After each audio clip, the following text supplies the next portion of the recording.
Have you ever wondered how Jamaica, an island in the Caribbean, has such a deep connection with Africa, a continent thousands of miles away? Let's take a journey back in time to the early history of Jamaica, but first kindly subscribe and like the video as we explore. The island's first inhabitants were the Taino people, a tribe that lived in harmony with nature. The tranquil lives of the Taino were disrupted in 1494 when Christopher Columbus stumbled upon the island during his voyages. Subsequently, Jamaica became a Spanish colony, a change that marked a significant turning point in the island's history. The Spanish, eager to exploit the island's resources, introduced African slaves to work on the plantations.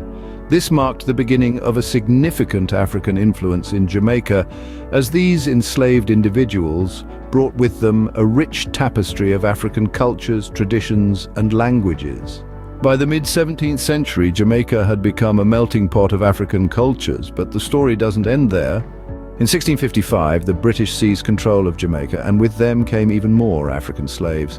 This marked the beginning of the British era in Jamaica, a period that saw a significant increase in the African slave population. The reason? The booming sugar industry. Jamaica, blessed with fertile soil and a climate perfect for sugarcane, quickly became a hub for sugar production. This industry, however, was built on the back of African slaves. The British, realizing the potential of this sweet crop, shipped thousands of Africans to the island, forever altering its demographic and cultural landscape.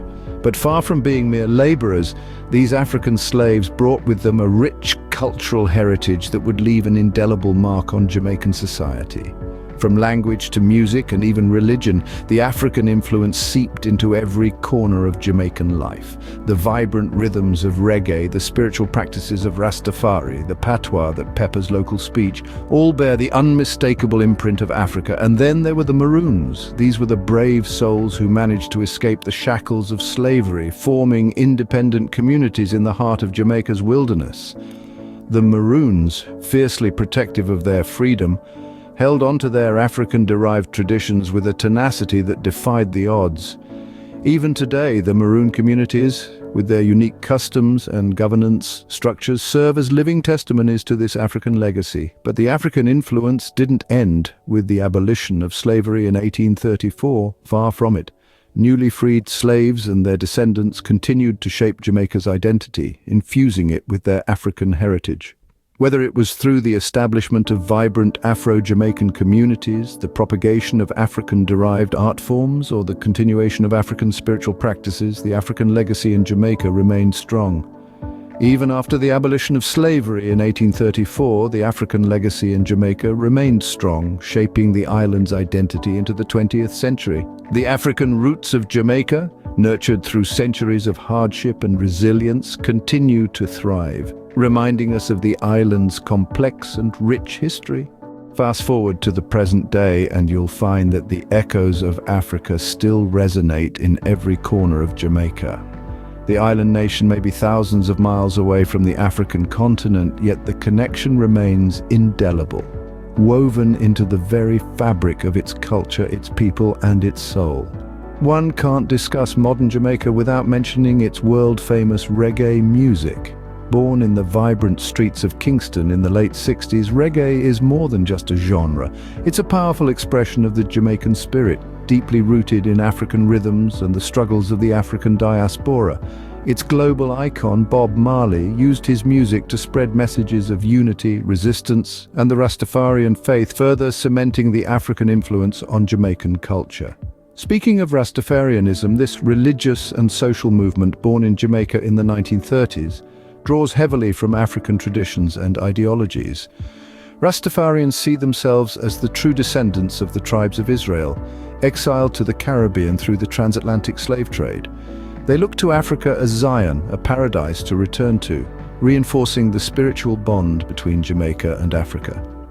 In recent years, there's been an increasing trend of return migration. Many Jamaicans are making the journey back to Africa, drawn by a sense of belonging and the desire to reconnect with their ancestral roots. Countries like Ghana have even launched initiatives like the Year of Return to welcome diaspora Africans back to the motherland. Yet, even those who stay in Jamaica continue to uphold their African heritage. Festivals like Akompong celebrating the Maroon community's resistance against British colonial rule, or the vibrant Jamaica Carnival, with its African-inspired costumes and dances, a testament to the enduring strength of African culture on the island. So when we ponder the question, are Jamaicans African? We find that the answer lies not just in their past, but also in their present, in the vibrant African spirit that continues to shape Jamaica. As we journey through Jamaica's history, one thing becomes clear: the African influence on this island is undeniable. From the early African roots that shaped Jamaica's foundation, to the British era that still bore African imprints, and finally to modern Jamaica, where the African connection continues to thrive, the narrative is compelling.